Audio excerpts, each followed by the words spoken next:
Hello बच्चों, good evening to all of you. This is Ajay Prajapati in front of you. बेटा last class कैसी रही आपकी? बढ़िया, मजा आया था। हमने लास्ट क्लास में क्या देखा था बेटा? पहला चैप्टर स्टार्ट कर चुके थे हम, cell the unit of life, कोशिका जीवन की मौलिक इकाई। ठीक है, तो हमने बहुत ही इंटरेस्टिंग चीजें कुछ देखी थी। अब हम उससे बेटा आगे बढ़ेंगे। ठीक है, लास्ट क्लास में कुछ बेसिक चीजें हमने देख ली थी बेटा। क्या क्या देखी थी? Cell the unit of life में हमने देखा था पहले जो इंट्रोडक्शन, आफ्टर उसके देखे थे कि दो प्रकार के ऑर्गेनिज्म होते हैं। ऑर्गेनिज्म कैसे बनते हैं? तो मैंने आपको एक फ्लो चार्ट बनाया था। ठीक है, कि सबसे पहले सेल्स इकट्ठा होकर टिश्यू, टिश्यू से ऑर्गन, ऑर्गन से ऑर्गन सिस्टम, और फिर ऑर्गेनिज्म बनता है, एक जीवधारी बनता है, तब जाकर एक ऑर्गेनिज्म कंप्लीट होता है। ठीक है, अब इससे बेटा आगे बढ़ेंगे हम। इसके बाद हमने क्या देखा था लास्ट क्लास में कि on the basis of number, ठीक है, संख्या के हिसाब से यहां पर काफी सारे अलग अलग प्रकार के सेल्स है, अलग अलग प्रकार के स्ट्रक्चर्स हैं इनके। ठीक है, मैंने आपको बताया था बेटा नॉर्मली कि आप जैसा काम करते हैं वैसा दिखते हो, ये जैसा काम करता है वैसा दिखता है। ठीक है, अमीबा हमने देखा था किस तरह उल्टा सीधा दिखता है, फोल्डेड, क्योंकि उसका काम वैसा होता है। इसको क्या करना पड़ता है? अपने खाने के लिए इधर उधर जाना पड़ता है। और इसके जो ये स्यूडोपोडियाज होते हैं, ठीक है, क्या होता है स्यूडोपोडियस, मैंने आपको लास्ट क्लास में अच्छे से बताया था। ये इसकी प्लाज्मा मेम्ब्रेन होती है। अगर यहां पर मान लो फूड पड़ा हुआ है तो ये प्लाज्मा मेम्ब्रेन आगे जाकर, ठीक है, इस तरीके से इसको क्या कर लेती है? इनगल्फ कर लेती है, अपनी बॉडी के अंदर ले लेती है। सेम इसी प्रकार से हमारे जो व्हाइट ब्लड सेल्स है वो भी क्या करते हैं? हमारे बैक्टीरियाज को डाइजेस्ट कर देते हैं, खत्म कर देते हैं। ठीक है, क्लियर है बेटा? इसके अलावा एवग्लिना, पैरामीशियन चप्पल लाइक ऑर्गन था। ठीक है, ऐसे कई सारे स्ट्रक्चर्स हमने देखे कि ब्लड वेसल्स गोल क्यों है, on the basis of their functions they are different. ठीक है, और ऐसे ही हमारी ह्यूमन बॉडी के अंदर बेटा कितने प्रकार के हैं सेल्स? 200 अलग अलग प्रकार के सेल्स है। ठीक है, कितने? 200 अलग अलग प्रकार के सेल्स थे। बताया था मैंने आपको कि भैया अगर आपको मैं बात करूं डाइजेशन का जो काम करते हैं, पाचन का जो काम करते हैं, पाचन के सेल अलग होते हैं। किडनी में प्रेजेंट जो सेल होते हैं उनका काम क्या होता है? ब्लड को छानने का। तो भैया जो पाचन करता है वो छानने का काम नहीं कर सकता। ठीक है, ब्रेन के सेल्स का काम क्या होता है? कोई भी चीज हमको अगर लगती है कि हमारे बाहर जो एटमॉस्फेयर में अगर कुछ हो रहा है तो उसको महसूस करना, उसको सेंस करना और वहां से कमांड करना, और कुछ ऑर्गन्स में कुछ रिएक्शंस स्टार्ट करवानी है, बंद करवानी है, उसकी कमांड देने का काम ब्रेन के सेल्स का है। तो ब्रेन सेल्स हमारा न्यूरॉन हमने लास्ट क्लास में देख ही लिया था। ठीक है, तो on the basis of their functions they are different in their structure. और अब हम बात करेंगे शेप्स की, इनके साइज की बात करेंगे कि इनका अलग अलग आकार भी होता है बेटा। ठीक है, तो आगे बढ़ते हैं बेटा, आज स्टार्ट करते हैं क्लास। ठीक है,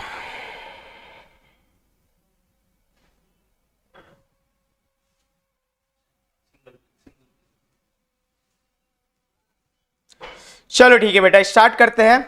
अब बेटा हमने देखे हैं बहुत सारे एग्जांपल्स देख लिए, लेकिन कुछ बेटा विशेष और स्पेसिफिक चीज हमको देखना है कि बेटा देखो हमने कोशिका के बारे में बात करी, सबसे छोटी यूनिट है। एक लड्डू को बनाने के लिए मैंने बताया है कि बूंदियों की जरूरत पड़ती है।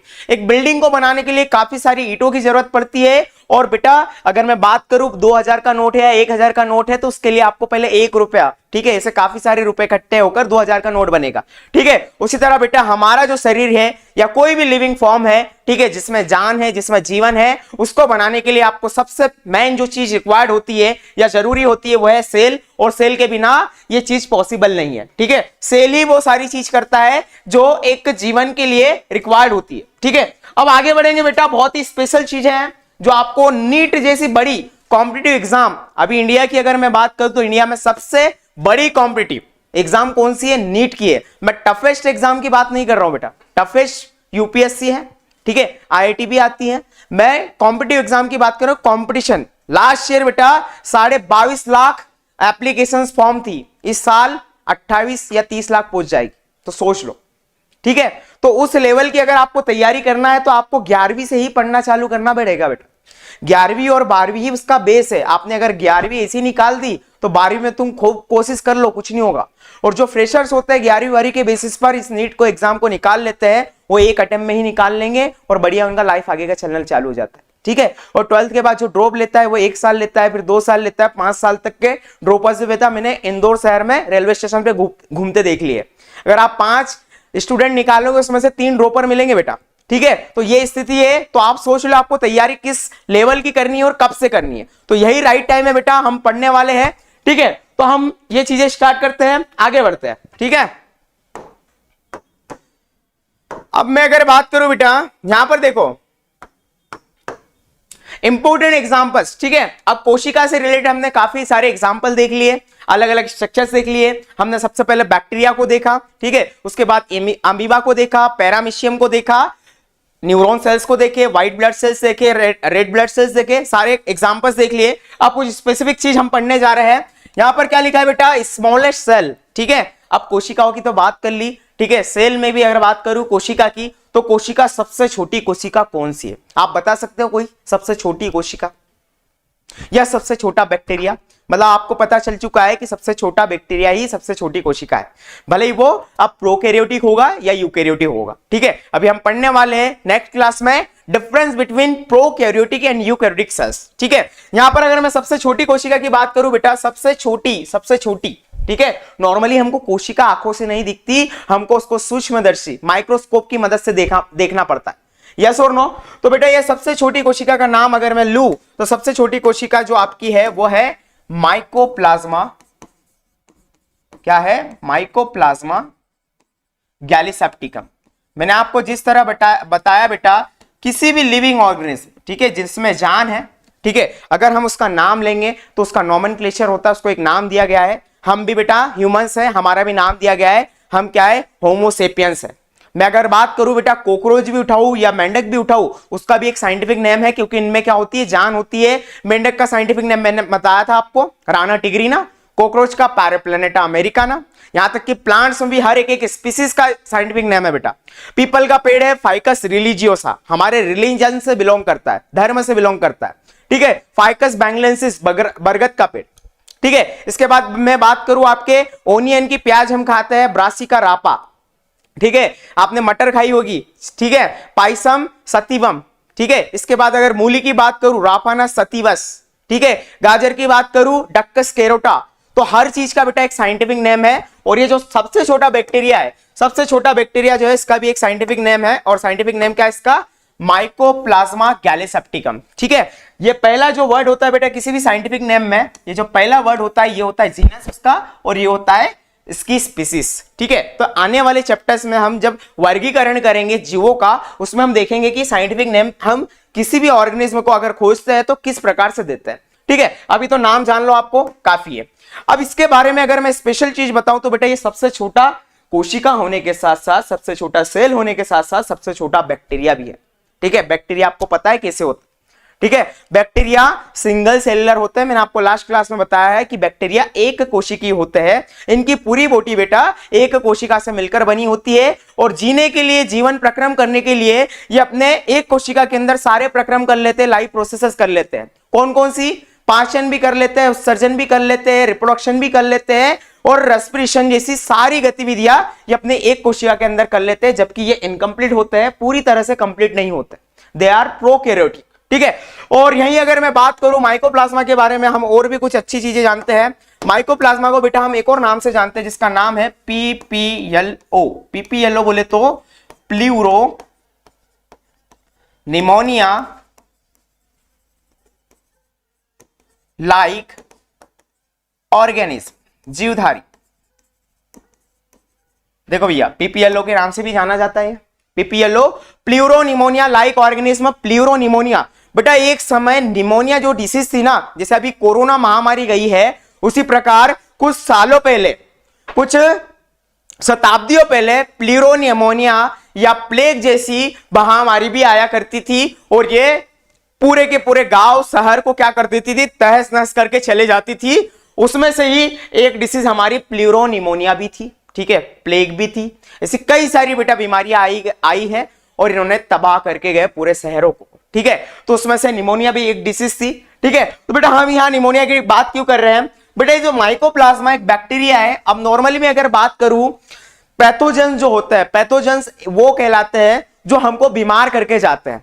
ऐसे 5 पैथोजेंस के अगर मैं नाम की बात करूं, तो ऐसे 5 पैथोजेंस है, जिसमें सबसे पहले क्या आता है बेटा? जिसमें सबसे पहले क्या आता है? सबसे पहले आता है बैक्टीरिया। क्या आता है? बैक्टीरिया यानी जीवाणु। उसके बाद क्या आते हैं? विषाणु मतलब वायरस, ठीक है। इसके बाद कुछ कवक होती है बेटा, ये कवक भी क्या होती है? पैथोजन की कैटेगरी में आती है, जो हमको बीमार कर जाती है, ठीक है। इसके बाद प्लाज्मोडियम, क्या, प्लाज्मोडियम। और इसके बाद बेटा कुछ वर्म्स होता है, जैसे आपने देखा होगा कि हमारे स्टमक में कभी कभी क्रीमिया हो जाती है, छोटी छोटी बोलते हैं ना, इलियो टाइप हो जाती है। आपने कभी टंकी में देखना, या जैसे जहां पर पानी भरा होता है उसके अंदर देखना, छोटी छोटी इल्लियां होती है जो क्या करती है, वहां पर काम करती है, वहां से अपना भोजन लेती है और अपना सर्वाइवल करती है, रिप्रोडक्शन करके सारी अपनी क्वांटिटी बढ़ाती रहती है। उसी तरह बेटा हमारे स्टमक में, हमारे इंटेस्टाइन के अंदर, हमारी छोटी आंत के अंदर एक काफी सारी इल्लियां क्या करती है, हमारा ऑलरेडी जो पचाया हुआ खाना है ना बेटा, मतलब जो मेहनत हमने करी है पाचन में और वो पच चुका है, ये इसको क्या कर लेते हैं, ले लेते हैं और अपनी जनसंख्या को वहां पर निरंतर कंटिन्यू बढ़ाते रहते हैं। ठीक है, तो ये उनका लाइफ चलते रहता है वहां पर। तो बेटा ये ऐसे ऑर्गेनिज्म बेटा पांचों के पांचों, बैक्टीरिया, वायरस, कवक, प्लाज्मोडियम और वर्म्स, ये पांचों हमको क्या करते हैं, बीमार करने आते हैं, हमको डिसीज फैलाने आते हैं। ठीक है, तो ये वर्म्स की कैटेगरी थी, क्लियर है। ठीक है, वापिस से हमारे टॉपिक पर आते हैं बेटा हम। ठीक है, तो यहां देखो बेटा, मैंने आपको बताया बैक्टीरिया कैसे होते हैं, पैथोजेनिक होते हैं, ये हमको बीमार करते हैं। कुछ बैक्टीरिया बेटा अच्छे भी होते हैं। आपने सुना होगा bacteria are the friends of farmers, किसानों के क्या होते हैं, दोस्त होते हैं, क्योंकि वहां पर बेटा आपने एक बहुत ही अच्छी चीज सुन रखी होगी, नाइट्रोजन फिक्सेशन, नाइट्रोजन स्थिरीकरण करने का काम कौन करता है, बैक्टीरिया करते हैं। कुछ बैक्टीरिया करते हैं और कुछ बैक्टीरिया अच्छे भी होते हैं, कुछ बैक्टीरिया बुरे भी होते हैं। ठीक है, तो बेटा ये बैक्टीरिया क्या करते हैं, वहां पर नाइट्रोजन जो हमारी मिट्टी के अंदर प्रेजेंट होते हैं उसको हमारे प्लांट्स के अंदर, पादपों के अंदर डालने का काम करते हैं, क्योंकि प्लांट जो होता है 70% नाइट्रोजन से मिलकर बना होता है, या नाइट्रोजन उसको बहुत जरूरी है, न्यूट्रिशन की कैटेगरी में आता है। ठीक है, हमने देखा है कि पादप क्या होता है, जड़ों से सिर्फ पानी नहीं लेता है, क्या लेता है, कुछ न्यूट्रिशन भी लेता है, कुछ मिनरल्स भी लेता है। तो मिनरल्स की कैटेगरी में हमारा नाइट्रोजन भी आता है, इसके अलावा फॉस्फेट, मैग्नीज, आयरन, ऐसी काफी सारी चीजें होती है। ठीक है, तो उनमें से नाइट्रोजन का फिक्सेशन भी बैक्टीरिया करते हैं। ऐसी कई सारी चीजें बेटा, जैसे आपने बायोगैस, गोबर गैस सुन रखा होगा, ये भी हमारी भैंस है या गाय, इनके पेट के अंदर बैक्टीरिया रहते हैं, और इन बैक्टीरिया की एक स्पेशल कैटेगरी होती है, ये क्या कहलाते हैं बेटा, मिथेनोजेंस कहलाते हैं। This bacterias are the methanogens. ये गोबर गैस प्रोड्यूस करने का काम करते हैं, गोबर में रहते हैं और गोबर में बेटा गैस रिलीज करते हैं, जिसको हम क्या बोलते हैं, CH4, मीथेन गैस। इसीलिए इनका नाम भी क्या दिया गया है, मिथेनोजेंस। ठीक है, गोबर के अंदर ठीक है प्रेजेंट होते हैं, क्या रिलीज करते हैं, CH4, मीथेन गैस रिलीज करती है, इसलिए क्या कहलाते हैं, मिथेनोजेंस कहलाते हैं। और इस मिथेनोजेंस द्वारा जो प्रोड्यूस की गई गैस है, इसको हम डेली हमारे हाउस या कामों में यूज करते हैं, और इसको ही हम क्या बोलते हैं, बायोगैस भी बोलते हैं। ठीक है, बायोगैस कोई अलग नहीं है, बायोगैस भी क्या होती है, गोबर से जो निकलती है। ठीक है, यही हमारी मीथेन गैस कहलाती है। तो ठीक है बेटा, ये हमारा माइकोप्लाज्मा गैलीसेप्टिकम था। ठीक है, तो यहां पर बेटा कोशिकाएं जो है अलग अलग प्रकार की है, कुछ स्पेशल, ये सबसे छोटी है और सबसे छोटा बैक्टीरिया भी कहलाता है। ठीक है, साथ ही में हम इसके एक और बहुत ही महत्वपूर्ण चीज को डिस्कस कर लेते हैं कि ये जो बैक्टीरिया है, कौन, माइकोप्लाज्मा गैलीसेप्टिकम, इसकी बात अगर मैं करूं तो बैक्टीरिया नॉर्मली अपनी साइज जो होती है बेटा क्या होती है, 3 से 5 माइक्रोमीटर के बीच में इनका साइज होता है, कि 3 से 5 माइक्रोमीटर की इनकी साइज होती है। इसके बीच में इन बिटवीन 3 और 5 क्या होता है, इनकी पूरी जितनी भी संख्या है, क्योंकि ये बहुत सारे होते हैं बेटा, इनको गिन नहीं सकते। मैंने आपको लास्ट क्लास में बताया था कि दे आर कॉस्मोपॉलिटन। ठीक है, ये भगवान जैसे होते हैं, जिस तरह हमारे भगवान क्या होते हैं, एक एक कण कण में व्याप्त होते हैं, हर जगह प्रेजेंट होते हैं। इन्होंने भी कहीं को नहीं छोड़ा है, बैक्टीरिया ने, इन्होंने ये हर एक एक चीज में प्रेजेंट है। ये हजारों डिग्री टेम्परेचर पे प्रेजेंट होता है, हजारों माइनस डिग्री टेम्परेचर पे भी प्रेजेंट होते हैं।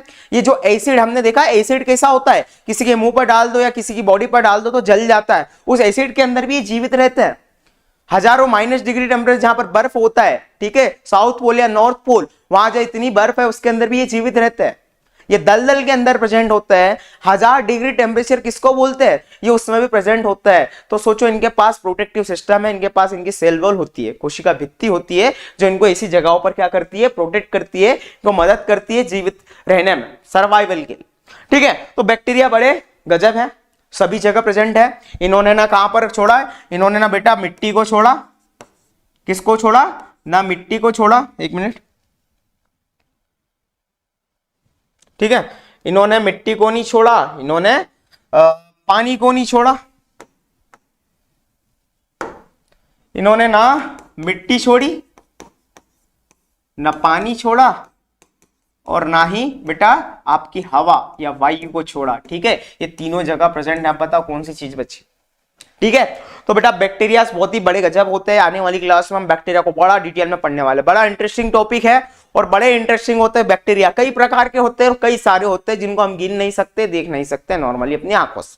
ठीक है, आगे बढ़ते हैं। तो मैं यहां बता रहा था आपको बैक्टीरिया क्या होते हैं बेटा, जनरली 3 से 5 माइक्रोमीटर की साइज के अंदर होते हैं। माइक्रोमीटर क्या होता है पहले ये समझ लो। एक माइक्रोन जो होता है बेटा उसकी क्या होती है, पावर 10⁻⁻⁶। आपको फिजिक्स वाले सर बहुत बढ़िया तरीके से भौतिक शास्त्र में पढ़ाएंगे। माइक्रोमीटर जो यूनिट होती है, ये मात्रक होता है, इसकी पावर कितनी होती है कि 10⁻⁻⁶। ये इतना छोटा हो सकता है। ठीक है, तो माइक्रोमीटर मतलब 10⁻⁻⁶ और 3 से 5 माइक्रोमीटर के बीच में ये होते हैं। लेकिन मैं यहां पर बात कर रहा हूं सबसे छोटे बैक्टीरिया माइकोप्लाज्मा गैलीसेप्टिकम की, और इसकी साइज की अगर मैं बात करूं तो इसकी साइज कितनी है बेटा, 0.03 माइक्रोमीटर। क्या बताया मैंने बेटा, 0.03 माइक्रोमीटर। ये कितनी साइज है आप देख सकते हो, ये पॉइंट लगा है बेटा यहां पर 0.03 माइक्रोमीटर, मतलब एक से भी काफी छोटा है। क्या होता है, एक से भी काफी छोटा है, एक पॉइंट के बाद 0.3 माइक्रोमीटर। ये 3 से 5 के बीच में जनरली होते हैं, लेकिन ये कितना छोटा होता है, ये माइकोप्लाज्मा गैलीसेप्टिकम है बेटा। क्या होता है, जनरली डिसीज फैलाता है, हमको बीमार करता है, सबसे छोटा बैक्टीरिया है, लेकिन सबसे छोटी कोशिका भी आज तक की पाई गई। ठीक है, तो ये आपको समझ में आ गया, इसको नोट कर सकते हो, स्क्रीनशॉट ले सकते हो। अब हम आगे बढ़ेंगे कि भैया सबसे बड़ी सेल कौन सी है। ठीक है, सबसे छोटी कोशिका की बात कर लिए, उसी तरह सबसे बड़ी कोशिका भी हमारे शरीर में होती है। ह्यूमंस के अंदर होती है बेटा सबसे बड़ी कोशिका। ठीक है, हम आगे बात नहीं, ह्यूमंस के अंदर ये नहीं होगी, इसका बड़ा ही अच्छा एग्जांपल है आने वाली स्लाइड में हम देख रहे हैं इसको। आगे बढ़ते हैं। ठीक है,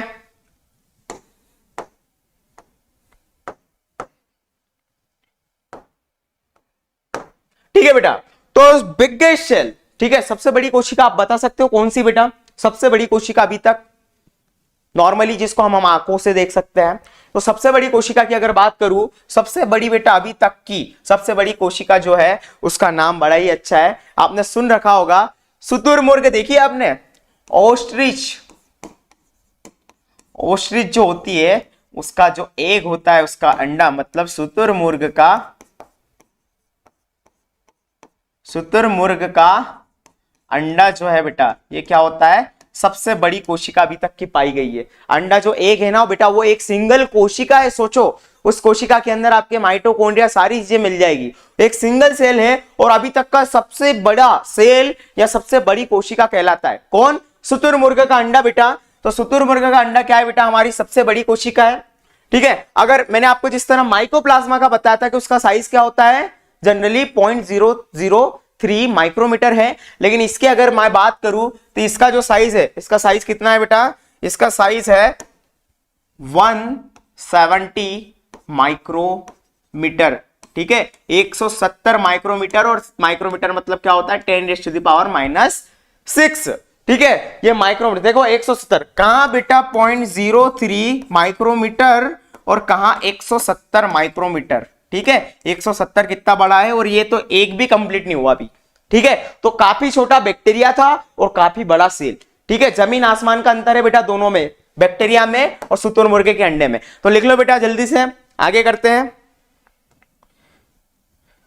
अब आगे बात करेंगे हम किसकी बेटा, सबसे मानव शरीर में। अब देखो, ये हमने नॉर्मली बात कर ली ऑन द बिहाफ ऑफ सबसे छोटा और सबसे बड़ा। ठीक है, अब बात करेंगे हमारे शरीर में, ह्यूमंस के अंदर, होमोसेपियंस के अंदर, मानव शरीर में।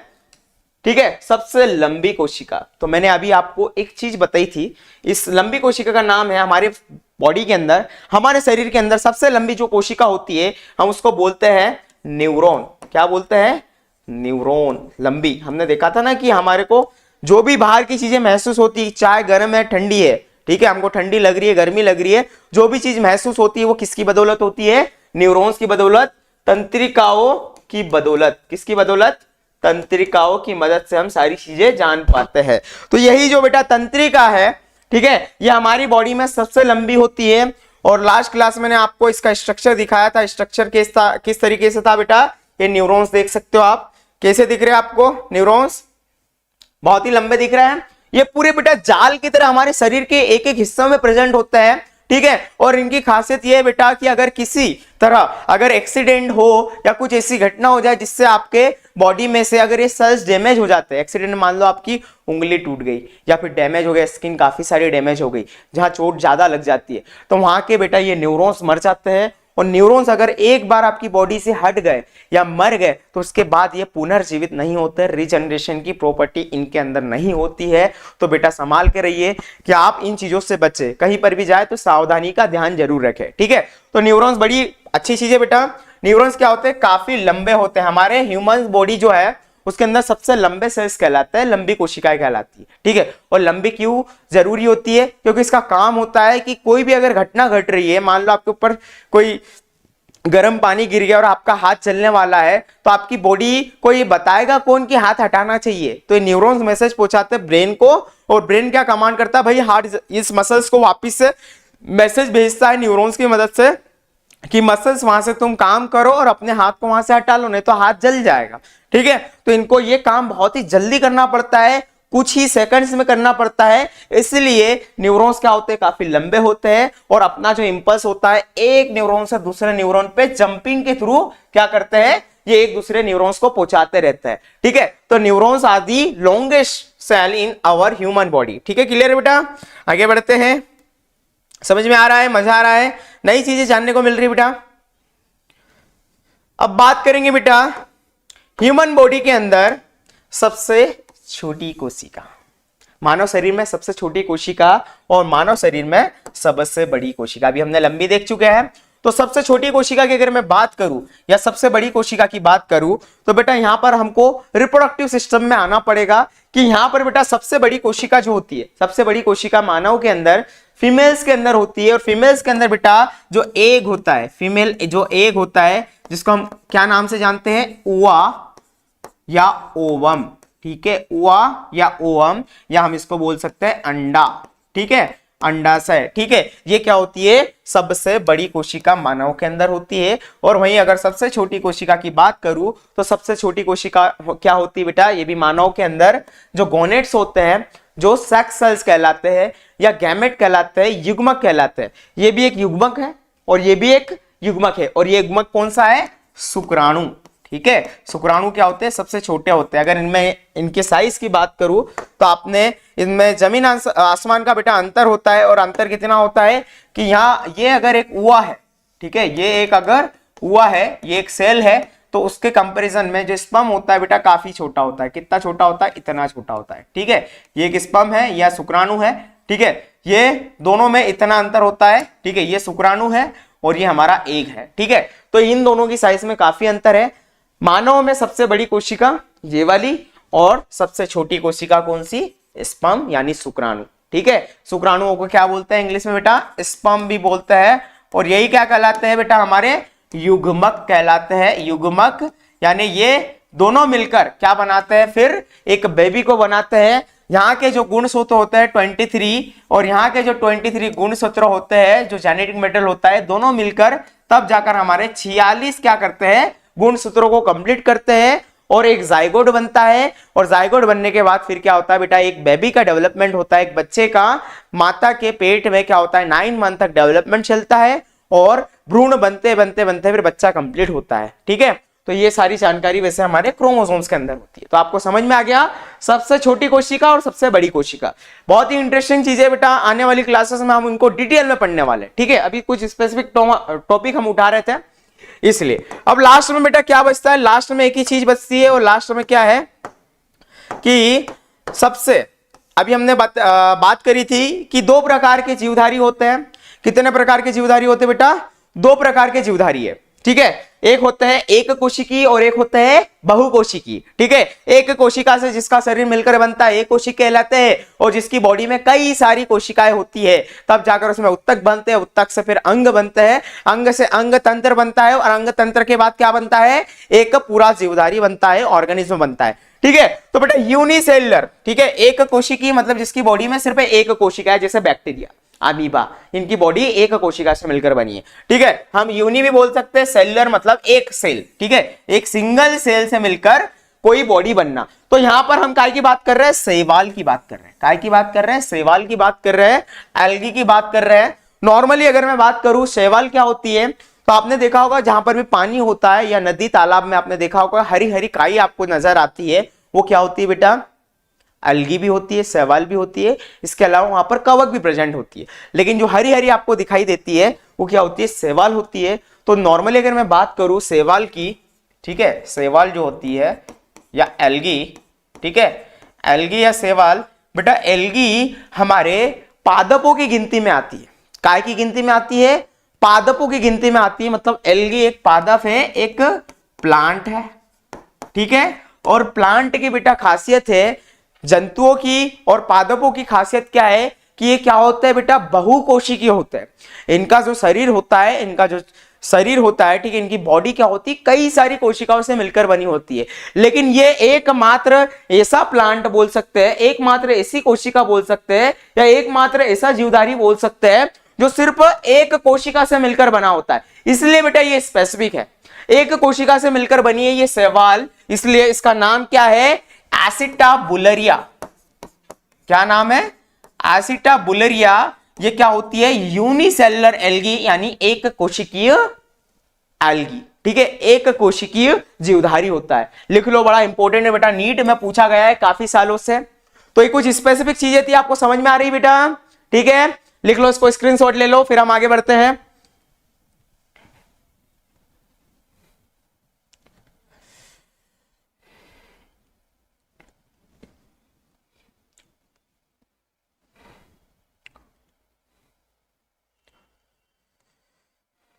ठीक है बेटा, लिख लिया, ठीक है। अब बेटा हम बात करेंगे, थोड़ा आगे बढ़ेंगे, ठीक है। सबसे पहले मैंने आपको बताया कि सेल का इंट्रोडक्शन, टाइप्स ऑफ सेल्स, इनके साइज, उनके शेप्स काफी अलग अलग होते हैं, अलग अलग कैटेगरीज के हैं। तो आपको काफी सारी चीजें समझ में आई होगी। अगर कोई डाउट होता है तो मुझसे पूछ सकते हो, ठीक है, मैं आप अवेलेबल हूं, ठीक है। अब आगे बढ़ते हैं बेटा, इसी चैप्टर में एक नया टॉपिक स्टार्ट होता है कि भैया कोशिका के बारे में हम इतनी जानकारी दे रहे हैं, इतना सारा भाषण दे रहे हैं आपको, तो भैया ये आया कैसे, शुरुआत किसने करी। तो बेटा जो शुरुआत करी या डिस्कवरी ऑफ सेल की मैं बात करूं तो खोज करने वाले जो साइंटिस्ट थे उनका नाम था दी रॉबर्ट हुक। रॉबर्ट हुक ने बेटा 1665 में, मतलब 17वीं शताब्दी में। आप बोलोगे सर ये 1600 लिखा है और आप 17 की बात कर रहे हो, तो बेटा 16वीं शताब्दी खत्म हो गई, 65 मतलब 17वीं के अंदर चल रहा है, ठीक है। तो यहां पर क्या बोलेंगे हम, 17th सेंचुरी या 17वीं शताब्दी, ठीक है। बेटा 17वीं शताब्दी कितनी पुरानी है, ठीक है। 17वीं शताब्दी के अंदर कोशिका के बारे में किसी ने बात करी थी, और वो कौन थे, रॉबर्ट हुक। और जो टॉपिक हम अभी पढ़ने जा रहे हैं वो क्या करने जा रहे हैं, जो टॉपिक अभी जो हम पढ़ने जा रहे हैं वो है डिस्कवरी ऑफ सेल, यानी कोशिका, ठीक है। हम कोशिका की बेटा डिस्कवरी करने जा रहे हैं, और डिस्कवरी करने का श्रेय किसको जाता है, रॉबर्ट हुक ने 1665 के अंदर किसकी डिस्कवरी कर दी थी, कोशिका की डिस्कवरी कर दी थी। अभी लास्ट में बताऊंगा कि इन्होंने एक मृत कोशिका, एक डेड सेल की डिस्कवरी करी थी, खोज करी थी, लेकिन था तो सेल, ठीक है। भाई हम एक वायरस को पकड़ ले, चाहे वो मरा हुआ हो या जिंदा हो, एक आतंकवादी को पकड़ ले बेटा, चाहे वो जिंदा हो या मरा हो, आतंकवादी तो आतंकवादी होता है, ठीक है। तो बेटा आगे बढ़ते हैं। रॉबर्ट हुक ने हमारी डिस्कवरी करी थी काय की, कोशिका की करी थी 16वीं शताब्दी के बाद 17वीं शताब्दी के मिड में, ठीक है, मध्य में। अब आगे बढ़ते हैं, तो किस तरह से रॉबर्ट हुक के दिमाग में यह आइडिया आया कि हमको ये काम करना चाहिए, ठीक है। तो रॉबर्ट हुक ने बेटा क्या किया था, रॉबर्ट हुक ने सबसे पहले तो, क्योंकि नॉर्मली कोशिका हमारी आंखों से नहीं दिखती, तो इन्होंने क्या किया, एक माइक्रोस्कोप तैयार किया। अब वो माइक्रोस्कोप बड़ा ही जुगाड़ू था, जुगाड़ू मतलब उन्होंने जो माइक्रोस्कोप लिया था बेटा वो प्रिमिटिव था।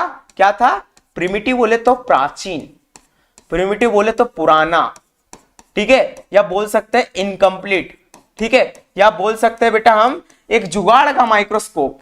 कैसा बोल सकते हैं, जुगाड़ का माइक्रोस्कोप था, उनने जुगाड़ लगाई। नॉर्मली आपने देखा होगा ना, बच्चे जो खेलते हैं, कुछ जो फैमिली से जिनके पिताजी या माताजी अच्छी होते हैं, पेरेंट्स जो अच्छे होते हैं, उनको अच्छी प्लास्टिक की जो कार आती है, रिमोट से चलने वाली जो कार आती है वो ला के देते हैं। और कुछ बच्चे होते हैं जिनके माता पिता उतने सक्षम नहीं होते, उनका बैकग्राउंड आर्थिक स्थिति अच्छी नहीं होती, तो गांव के बच्चों को देखना आप, वो क्या करते हैं, ट्रैक्टर भी बड़ा गजब बनाते हैं, वो लकड़ी और चप्पलों को काट कर क्या करते हैं, ऐसी गाड़ी बना लेते हैं और बड़े मजे की तरीके से उसको खेलते हैं। तो जुगाड़ से क्या करते हैं, उन चीजों को बनाते हैं और अपनी जो इच्छा है उनको पूरी करते हैं। उसी तरह बेटा रॉबर्ट हुक, क्योंकि हम 17वीं शताब्दी की बात कर रहे हैं, आज हमारे पास मोबाइल है, डिजिटल सेटअप है जिस पर हम पढ़ाई कर पा रहे हैं। ठीक है, आप मेरे सामने नहीं बैठे हो, आप जहां पर बैठे हो, जहां पर भी बैठे हो, ठीक है, यहां से काफी किलोमीटर हो गए, लेकिन आप पढ़ पा रहे हो, मेरी बातें सुन पा रहे हो और समझ पा रहे हो। उस समय तो कबूतर था, क्या था? कबूतर, जा जा जा। ठीक है, तो कबूतर के टाइम में बेटा, हम कबूतर की टाइम की बात कर रहे हैं कि कबूतर जाता था, लेटर लेकर जाता था और फिर बातें होती थी, सालों बाद कुछ चीजें पता चलती थी कि वहां पर क्या हलचल है। अभी तो हमने फोन घुमाया, हाँ क्या हालचाल है, अब तो बात भी नहीं करता, मोबाइल कहीं पर भी बैठा हो इंसान, हम बात कर पाते। तो आज की टेक्नोलॉजी और उस समय की टेक्नोलॉजी में जमीन आसमान का अंतर था, काफी अंतर था, यस और नो? ठीक है, तो बेटा हम उसी टाइम की बात कर रहे हैं। तो उस समय उसने जुगाड़ लगाई, उसके पास इतनी टेक्नोलॉजी नहीं थी कि उस समय इतनी अच्छी लेंसेस हो, उसके पास दूरबीन जो हम बोलते हैं ना, ठीक है, इतनी अच्छी दूरबीन हो या इतना अच्छा स्ट्रक्चर हो जिससे वो काम कर सके। तो नॉर्मली उसने एक जुगाड़ का माइक्रोस्कोप बनाया और जुगाड़ का माइक्रोस्कोप आज के कुछ म्यूजियम्स में उसको इस तरीके से शो किया गया है। ये तो काफी अच्छा दिख रहा है, बाकी वो बांस का बना हुआ था। ठीक है बेटा, ठीक है बेटा, काय से बना हुआ था? बांस का बना हुआ था। यहाँ पर कुछ कांच लिए थे उसने, उससे इसने लाइट को रिफ्लेक्ट कराया था और यहां पर देखकर, ठीक है बेटा, यहां पर उसके हिस्से को रखकर उसने यहां से देखा था। ठीक है, सॉरी बेटा। ठीक है, तो ये बेटा हमारा जुगाड़ का माइक्रोस्कोप था, ये प्रिमिटिव माइक्रोस्कोप था। अब माइक्रोस्कोप क्या होता है बेटा? माइक्रोस्कोप को हमको बोलते हैं सूक्ष्मदर्शी। क्या बोलते हैं? सूक्ष्मदर्शी, जो सूक्ष्म चीजों को देख सके, जो हम हमारी आंखों से नहीं देख सकते, वो माइक्रोस्कोप की मदद से देख सकते हैं, क्योंकि हमारी आंखों में इतने मेगापिक्सल नहीं है जितने सूक्ष्मदर्शी के पास। ठीक है, हमारी आंखों के इतने मेगापिक्सल नहीं है जितने सूक्ष्मदर्शी के पास है। जैसे आपने देखा होगा कि लाइफ बॉय का एड आता है या डेटॉल का एड आता है बेटा, तो आपने देखा हो मैग्नीफाई ग्लास क्या करता है कि हमारे हाथों पर हजारों बैक्टीरिया से उसको दिखा देता है। सेम उसी तरह से बेटा सूक्ष्मदर्शी होता है, छोटी सी छोटी चीज को देख सकता है। उसकी मदद से आज हमने कितना डेवलपमेंट किया है हमारी। अगर मेडिकल फील्ड की बात करूं मैं, तो मेडिकल फील्ड में काफी सारी डेवलपमेंट्स इन मशीनों के कारण आया है। ठीक है, आज बेटा हमारा एक्सरे हो जाता है, एक्सरे एक जाती है। ठीक है, इसके बाद CT scan, MRI, magnetic resonance imaging. ठीक है, इसकी मदद से हम अंदर तक जाकर मैग्नेटिक रेजोनेंस जो बात की जाए तो ये अंदर तक रेस जाती है, जो हमारी बॉडी को खंगोल कर, ठीक है, हर एक पार्ट में क्या चल रहा है उस चीज को क्लियरली दिखाती है। ठीक है, तो ये टेक्नोलॉजी की मदद से हम किसी भी डिसीज को बेटा पता कर पाते हैं। नहीं तो नॉर्मली उस समय क्या होता था कि पेशेंट अगर है, मरीज है उस समय, तो बेटा हमको ये जानने में ही टाइम लग जाता था कि उस मरीज को एक्चुअली हुआ क्या है, बीमारी भी है तो कौन से स्टेज पर ये पता करना मुमकिन नहीं था। तो टेक्नोलॉजी उस समय थी ही नहीं। ठीक है, और धीरे धीरे शुरुआत हो रही थी। तो हमारे रॉबर्ट हुक ने भी क्या किया था बेटा, अपना एक प्रिमिटिव माइक्रोस्कोप बनाया था। प्रिमिटिव बोले तो बहुत काफी पुराना जुगाड़ का था, या बोल सकते हैं इनकम्प्लीट था, या टेक्नोलॉजी उस समय नहीं थी, इसलिए उस समय जैसा था। ठीक है, तो प्रिमिटिव माइक्रोस्कोप की मदद से इन्होंने क्या किया था, कोशिका की डिस्कवरी करी। किसकी मदद से? प्रिमिटिव माइक्रोस्कोप की मदद से इन्होंने क्या करा, कोशिका की डिस्कवरी करी। ठीक है, अब हम आगे बढ़ते हैं। प्रिमिटिव माइक्रोस्कोप क्या लिया इन्होंने? सबसे पहले तो इन्होंने क्या लिया, एक प्रिमिटिव माइक्रोस्कोप लिया। ठीक है, अब इस माइक्रोस्कोप को उन्होंने बनाया, ठीक है, इस तरीके से वो दिखाई दिया। ठीक है, लेकिन अब मैं बात करता हूं कि इन्होंने देखा किस चीज को। हम बोल रहे हैं कि कोशिका की डिस्कवरी करी, लेकिन इन्होंने अपने प्रिमिटिव माइक्रोस्कोप की मदद से क्या किया, एक प्लांट लिया जिसका नाम था, क्योंकि अगर मैं नॉर्मली अगर बात करूं, रॉबर्ट हुक जो थे, ठीक है, इन्होंने एक प्लांट लिया जिसका नाम था ओक। ठीक है, ओक प्लांट की अगर मैं बात करूं तो ओक प्लांट कैसा दिखता है या कैसा होता है, तो आपने बेटा अभी 25 दिसंबर आने वाला है, या 25 दिसंबर को क्रिसमस मनाया जाता है। क्रिसमस में आपने देखा होगा एक ट्री लेते हैं जो इस तरीके से होता है। किस तरीके से होता है? इस तरीके से होता है। अरे यस और नो? इस तरीके का ट्रे दिखाई देता है, उसके ऊपर सारी चीज सजी होती है। तो बेटा ओक प्लांट भी कुछ इस तरीके का था। ये कहां पर पाए जाते हैं? जनरली जहां पर स्नो गिरती हो, बर्फ गिरती हो, ताकि बर्फ अगर गिरे तो यहां से नीचे गिर जाए। ठीक है, तो बेटा रॉबर्ट हुक जो था स्पेन में रहने वाला था। कहां रहता था? स्पेन में रहने वाला इंसान था या साइंटिस्ट था। ठीक है, अब भैया स्पेन में रहता था, इसलिए इस ओक प्लांट को भी हम क्या बोलते हैं, एक स्पेनिश ओक प्लांट लिया उसने। ठीक है। अब नॉर्मली बेटा हम इंडिया में रहते हैं और मैं इंडिया का साइंटिस्ट होता, ठीक है, तो वो स्पेन में जाकर या ब्रिटेन में जाकर या लंदन में जाकर रिसर्च थोड़ी नहीं करता। यहाँ पर नॉर्मली जो उसको चीजें मिल रही है उस पर ही रिसर्च करता ना। तो हमारे इंडिया में अगर उसको नीम का पेड़ मिलता जिसका साइंटिफिक नेम क्या है, एजा डायरेक्टा इंडिका, तो वो उस पर खोज करता, ठीक है। अब इसने क्या किया, स्पेन जो उसको जो प्लांट मिला, जो पादप मिला, उसने उसकी क्या ली बेटा, बार्क ली। अब बार्क क्या होती है, कॉर्क क्या होती है, मैं बता दूं भाई, नीम का पेड़ है, उसकी छाल ली, देखी आपने कभी, बहुत ही कड़क होती है, काली काली दिखाई देती है, कठोर होती है, ठोस होती है, अरे होती है कि नहीं, कब इसको रगड़ के देखना। मतलब नॉर्मली बेटा नीम में भी इतनी पावर होती है, ठीक है, ये एंटीबायोटिक का कभी काम करता है, आपने कभी देखा हो। तो बच्चों को बेटा उसको घीस कर है ना उसका वो पिलाया जाता है, ठीक है, ताकि उसमें न्यूट्रिशन क्वालिटी जा सके बच्चों में और बच्चों को अच्छी एक क्या मिल सके, एनर्जी मिल सके, जिससे वो ग्रोथ अच्छी कर सके, ठीक है। तो बेटा ये छाल थी किसकी, ओक प्लांट था, स्पेनिश ओक प्लांट था, स्पेन का रहने वाला था रॉबर्ट हुक, तो उसने स्पेन का ही प्लांट लिया, वो थोड़ी ना ब्रिटेन जाकर वो लेकर आएगा, ठीक है। तो स्पेन का ओक प्लांट लिया। अब ये जो ओक प्लांट था, अब मैंने आपको बताया था जिनमें भी जान होती, चाहे पादप हो, चाहे जंतु हो, चाहे ऐसा जीवधारी हो जो हमको दिखाई नहीं देता, लेकिन अगर जान है तो उसका एक साइंटिफिक नेम हमने रखा है उसका, अगर हमको उसकी जानकारी है तो, ठीक है। तो इसका भी एक साइंटिफिक नेम था बेटा, साइंटिफिक नेम क्या था इसका, तो मैं आपको बता दूं इसका साइंटिफिक नेम जो था वो था क्वार्कस फैलकाटा। क्या नाम था, क्वार्कस फैलकाटा, ठीक है, ये लिखा हुआ है बेटा स्क्रीन पर, क्वार्कस फैलकाटा। और साइंटिफिक नेम लिखने की बेटा एक प्रॉपर्टी होती है, कभी भी नॉर्मली हमारा जो लेटर्स है ये सीधे चल रहे हैं, लेकिन साइंटिफिक नेम कभी भी एक फॉन्ट होता है उसका भी लैटिन फॉन्ट के अंदर इसको लिखा जाता है। नॉर्मली अगर किताब पर भी आप लिखोगे तो या तो उसको बोल्ड लेटर्स के अंदर, ठीक है, फैलकाटा जैसा लिखा है, या तो पूरा कैपिटल लिखना पड़ेगा, या तो उसके नीचे लाइन लगानी पड़ेगी। ये हम आने वाले चैप्टर्स में देखने वाले हैं, ठीक है। तो बेटा ये साइंटिफिक नेम है क्वार्कस फैलकाटा, क्लियर है, ठीक है। तो ये क्वार्कस फैलकाटा बेटा साइंटिफिक नेम है उस प्लांट का, स्पेनिश ओक प्लांट का। अब उसने क्या ली, इसकी बार्क ली, मतलब क्या ली, छाल ली, और इस छाल का छोटा सा टुकड़ा उसने कहां पर रखा, इस माइक्रोस्कोप के इस पोर्शन पे रखा, और अपने माइक्रोस्कोप की मदद से उसने इसको देखा, ठीक है। जब माइक्रोस्कोप की मदद से उसने ये प्लांट लिया और उसको देखा तो उसको क्या दिखाई दिया बेटा, उसको क्या दिखाई दिया, उसको कुछ चैम्बर्स दिखाई दिए बेटा, इस तरीके के, किस तरीके के, इस तरीके के चैम्बर्स दिखाई दिए।